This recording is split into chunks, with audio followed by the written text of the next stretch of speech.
Good morning. Tommy Stone here again for another His Life devotional thought. Hopefully, you've been following along with us. And this week, we're in a chapter about Jesus, the Good Shepherd. Today started off a little interesting. I was waiting in the car to bring Nora to the church building. She was going to do a youth activity, and we were just sitting there waiting on Annabelle to get to the car when a little bird flew down and into the grass and then proceeded to walk across in front of us on the driveway. And that prompted a whole discussion about do you wonder if birds prefer to walk or fly? How much effort does it take for them to fly? And then I think one of us said something like, I wonder what birds are thinking about. And I think Nora piped up and said, I think they're thinking about worms. I think that's pretty much all they're thinking about. Well, maybe so. Who knows what birds are really thinking about? Maybe God didn't create them to ponder things like we do.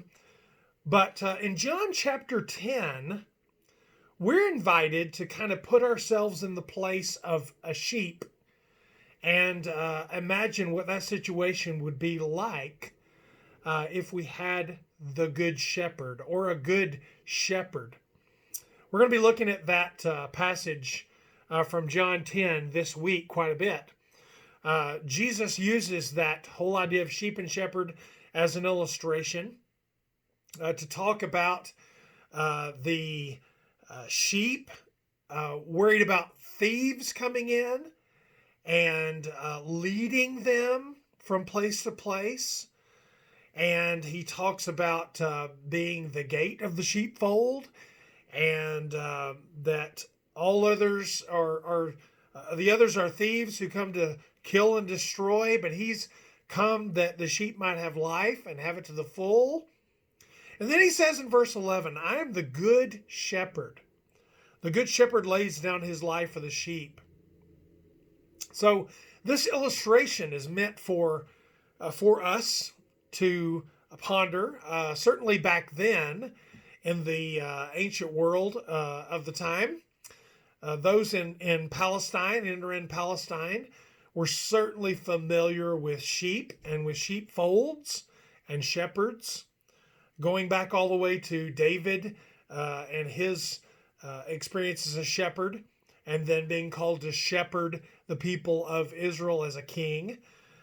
This image of sheep and the sheepfold and the shepherd is used over and over again. So when Jesus says he wants to be the good shepherd, he is the good shepherd. Our devotional today points out three ways in which that's true. When there are times when we feel helpless and harassed, as sheep often do, they need a shepherd who looks at them with compassion.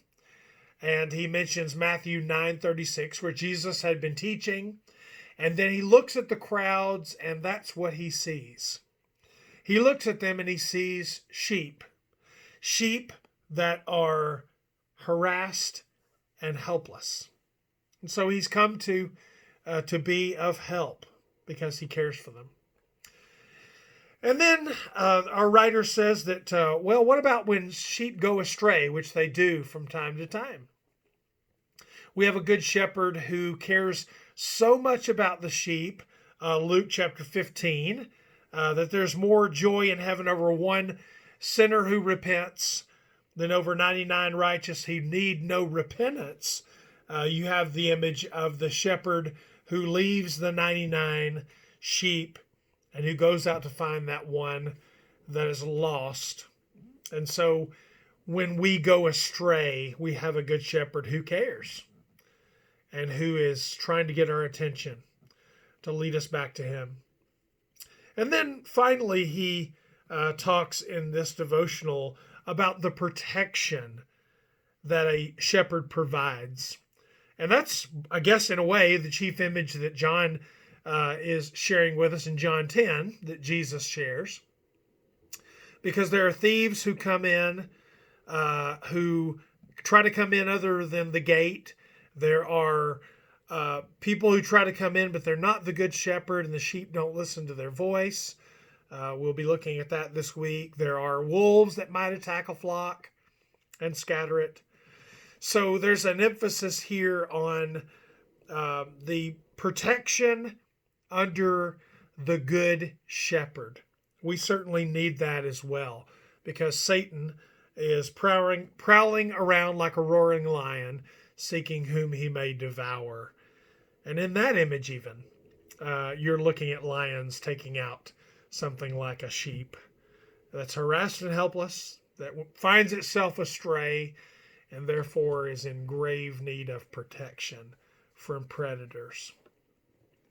It's certainly true that those three images are certainly part of what we experience in having a relationship with the Good Shepherd. So this week, consider, are you harassed and helpless? Are things so bad right now that you need the Good Shepherd's care and concern? Maybe you've gone astray. Maybe you're caught up in doing some things you know that God's not pleased with. Just know that the Good Shepherd is out there trying to get your attention, trying to lead you lovingly back to Him, even if it requires that you might go through some negative things so that you may come back to Him. And then certainly, maybe you're feeling insecure and need the protection and strength that the Good Shepherd provides this week. Aren't you glad? Aren't you glad that we have a good shepherd? I don't know if sheep think. I don't know what's going on in their minds. Maybe it's very simple things.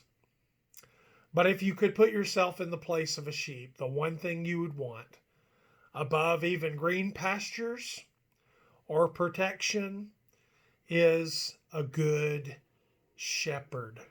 His guidance, his love, his protection, his strength is what you need more than anything else in this life.